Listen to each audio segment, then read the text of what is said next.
Praise the Lord. ஆண்டவரும் அருமை இரட்சகருமாகிய இயேசு கிறிஸ்துவின் நாமத்தில் நான் உங்களை வாழ்த்துகிறேன். கர்த்தருடைய வார்த்தையின் மூலமாய் உங்களை சந்திப்பது மிகுந்த மகிழ்ச்சி. ஆண்டவருடைய கிருபையினால நம்ம தொடர்ந்து தியானிக்கிற ஒரு காரியம், வாலிபனை எழுந்திரு என்கிற தலைப்பில் நம்ம பார்த்து கொண்டு வருகிறோம். கடந்த நாளில் தாவீதை குறித்து நம்ம பார்த்தோம். தாவீதை விட பராக்கிரமசாலிகள், பெரியவர்கள், திறமைசாலிகள் தாவீதை திரும்பி பார்க்கும்படியாக தேவன் கிரியை செய்தார் என்பதை நம்ம பார்த்தோம்.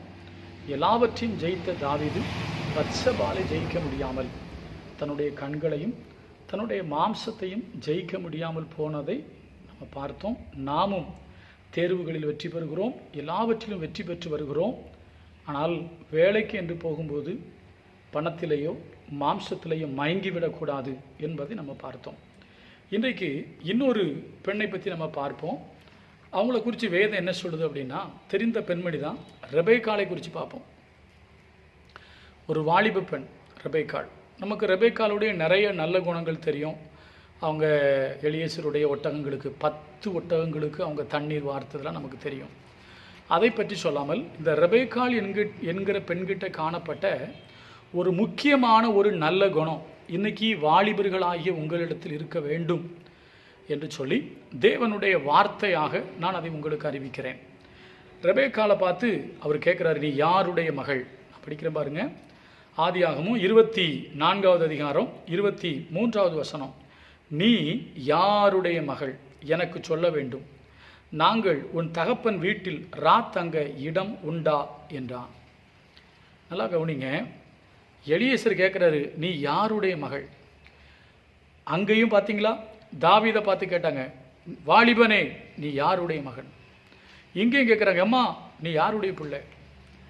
அதாவது எப்படி தாவீதினுடைய செயல்பாடு அப்னேரையும் சவுலையும் சகல இஸ்ரவேலரையும் பிரமிக்க பண்ணினதோ, அதே போல ரெபேக்காளுடைய செயல்பாடு எலியேசரை பிரமிக்க பண்ணினது. அது நமக்கு தெரியும். அந்த அவருடைய குணங்கள் நமக்கிட்ட தேவன் சொல்ல விரும்புகிற காரியம், இந்த பெண் செய்த ஒரு காரியம். என்ன காரியம் தெரியுமா? 28வது வசனம். அந்த பெண் ஓடி இந்த காரியங்களை தன் தாயின் வீட்டில் உள்ளவர்களுக்கு அறிவித்தாள். இதை நம்ம ஈஸியாக படிச்சிட்டோம். இதன் மூலம் தேவன் நம்மகிட்ட சில வார்த்தையை பேச விரும்புகிறார். அது என்ன அப்படின்னா, வெளியில் நடந்த நிகழ்வுகளை தன்னுடைய வீட்டில் போய் அவ என்ன செய்கிறா சொல்கிறா. அப்போ இதன் மூலம் நம்ம கற்றுக்கொள்கிற செய்தி என்னென்னா, வாலிபர்கள் குறிப்பாக பெண் பிள்ளைகளுக்கு தேவன் பேச விரும்புகிற காரியம், நீங்கள் படிக்கிற இடத்துல, நீங்கள் வேலை செய்கிற இடத்துல என்ன நடந்தாலும் அது உங்கள் வீட்டில் சொல்லிடுங்க. அப்போ தான் நீங்கள் உங்கள் வீட்டுக்கு உண்மை உள்ளவங்களாக இருக்கீங்கன்னு அர்த்தம். ஏன்னா இந்த பெண் தண்ணீர் எடுக்க போன இடத்துல சில நிகழ்வுகள் அங்கே நடக்குது. அவர் ஜுவல் கொடுக்குறாரு, அவருக்கு இவங்க ஹெல்ப் பண்ணுறாங்க, எல்லாம் இருக்குது. ஆனால் தன்னுடைய வீட்டுக்கு ஓடி வந்து அத்தனை நிகழ்வுகளையும் தன் வீட்டில் உள்ளவங்களுக்கு சொல்கிறா. குறிப்பாக தன்னுடைய தாய்கிட்ட சொல்கிறா. பெண் பிள்ளைகள், நீங்கள் வேலை செய்ய போகிற இடத்துல எதிர்ப்பாளர் உங்ககிட்ட பேசலாம், உங்களுக்கு விரோதமாக ஏதாவது ஒரு சில காரியங்களை செய்யலாம், இல்லை உங்களை மயக்கிற மாதிரி பேசலாம், இல்லை உங்களுக்கு வேறு வெளியில் வேலை செய்கிற இடத்துல ஏதாவது தொடர்புகள் உங்களுக்கு உண்டாகலாம். தயவு செய்து சொல்கிறேன், உங்கள் குடும்பத்துக்கு உண்மை உள்ளவங்களாக இருங்க. நீங்கள் உங்கள் தாய் தகப்பங்கிட்ட உண்மையை சொல்லிடுங்க. என்கிட்ட இன்னார் வந்து பேசுனாங்க, இப்படி பேசுகிறாங்க, இப்படியெல்லாம் என்கிட்ட பேசுகிறாங்க அப்படிங்கிறத உங்கள் வீட்டுக்கு நீங்கள் சொல்லுங்கள். அப்போ தான் உங்களுக்கு நன்மை எது தீமை எது, வேணும் வேண்டாம், ஆகும் ஆகாதுங்கிறத உங்கள் பெற்றவங்க உங்களுக்கு என்ன செய்வாங்கன்னா சொல்லி கொடுப்பாங்க. ரெபேக்காள்கிட்ட நிறைய நல்ல குணங்கள் இருந்துச்சு. அதில் ஒன்று என்னன்னு கேட்டிங்கன்னா, தன்னுடைய வீட்டுக்கு அவள் உண்மையாக இருந்தாள். அதாவது வெளியில் நடந்த நிகழ்வுகளை குடும்பத்தில் வந்து சொல்கிறா.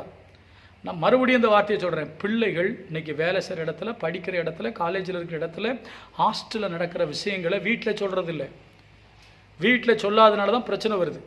2 விஷயம் சொல்கிறேன். ஒன்று, வீட்டை விட்டு வெளியே போகும்போது எங்கே போகிறேன்னு உண்மையை சொல்லிட்டு போங்க.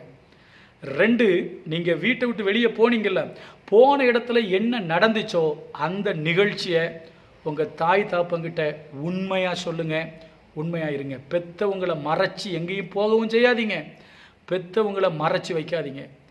நான் வேதனையோடு சொல்கிறேன், சில பெண் பிள்ளைகள் என் கண் முன்னாலேயே பார்த்துருக்கேன். நான் தலையில் துப்பட்டாவை போட்டு மூடிட்டு காதுக்குள்ளே ஃபோனை வச்சுட்டு பேசிட்டு போவாங்க. எப்படி சால் வந்து நம்ம எதுக்கு போடுறோன்னு தெரியும்ல உங்களுக்கு. சால் இதுக்கு முன்னால் போடுவாங்க, இவங்க தலை மேலே சாலை போட்டு காதுக்குள்ளே செல்ஃபோனை வச்சு பேசிக்கிட்டே போவாங்க.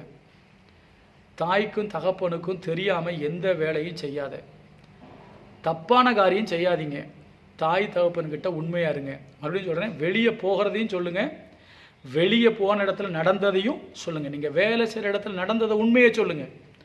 தாய் தகப்பனுக்கு, குடும்பத்துக்கு, பிள்ளைகள் எப்படி இருங்க, உண்மையாக இருங்க. நாளைக்கு இன்னொரு ஆளை பார்ப்போம். God bless you.